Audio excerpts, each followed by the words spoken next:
How to create a blurry bubbled background design like this using gradients and the clone tool in Photoshop.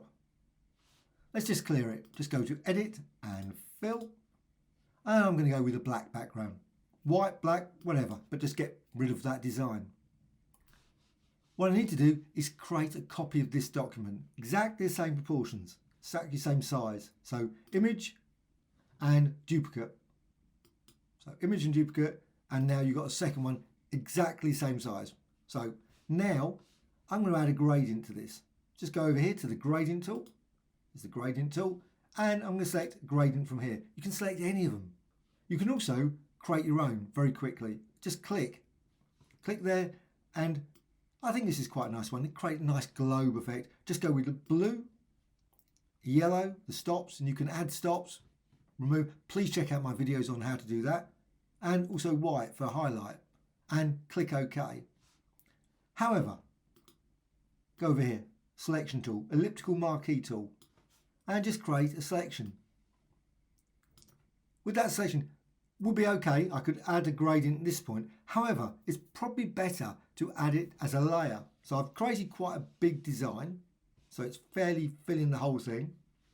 And I'm just going to go to Layer and New Layer. And the reason for is that I can scale it later. So just go here with the gradient tool and apply. And I can just change that, just vary it until you're happy. I think the highlight looks good there. Yes, that's exactly what I want.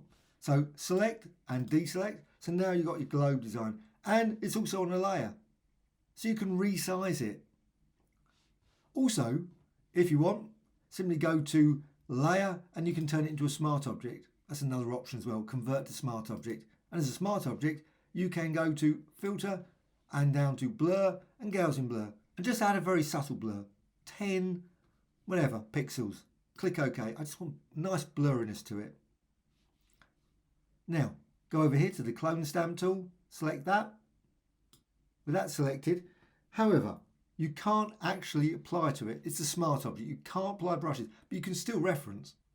So just there, you can see that, and I'm just right to the center and click. So now I'm referencing that. Go to this other document, and here, I'm just going to use the clone stamp tool. I'm going to use this brush. It's 500 size. Maybe a bit too big actually for this document. So you just go up here. It's the soft mechanical 500 pixels.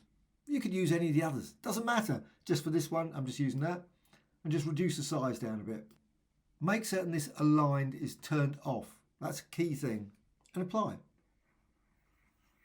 And you can see now you've got your gradient applied there. It is quite large. I mean, obviously it fills the others. If you go to this, you can see it's fairly large. That's the reason why I sort of set it as smart object, so I can resize it. Now, of course, you can apply this like as normal, as a gradient, standard way, but you can just apply bits of it, just parts. And you can always tweak it and change it as well.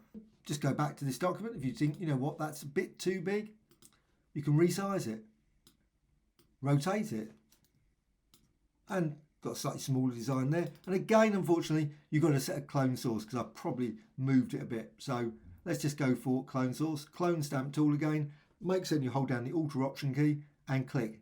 So you get it exactly that reference point. And now you can apply it again. And this time you can see it's slightly smaller. And every time you apply it, it will be the same design over and over again. It's great for creating patterns, but great for creating bubble designs. So you can see now you've got that design there. And because it's a smart object, you can always go back to it without degrading it. You can just create it again and again and again. Just reuse it. And you apply it like that. And just go back here. Resize it again. If you want to make it even smaller, make it smaller. Maybe apply some colours to it. Maybe apply some effects. It doesn't have to be just the blur effect. It could be warping, distort it. You can have distorted designs as well using this. So again, I would suggest go over here, clone stamp tool, just to define the center point because I've probably moved it slightly. A good way around that would be to use the view menu and guides so you don't disturb the position. Now back to the original one, and now continue to apply. It doesn't matter about the size of the brush. The size of the brush doesn't, you can put it, reduce it down if you want. the size of the actual image that's generated will be exactly the same. And you can see the result there, a bit smaller of that design, that gradient design. So you can create all kinds of unique designs. Now what you can also do, of course, is you can always go and apply colours to this. Image adjustments, go down here, hue and saturation, maybe just recolour it. Now it doesn't recolour the reference source. So now if you apply it, and it's still yellow, you can see now, but now what you got is you've got the red and you've got the yellow.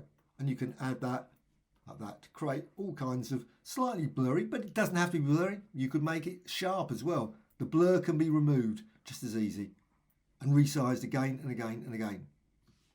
Hope you found this tutorial of interest. Any questions, please let me know. Thank you much.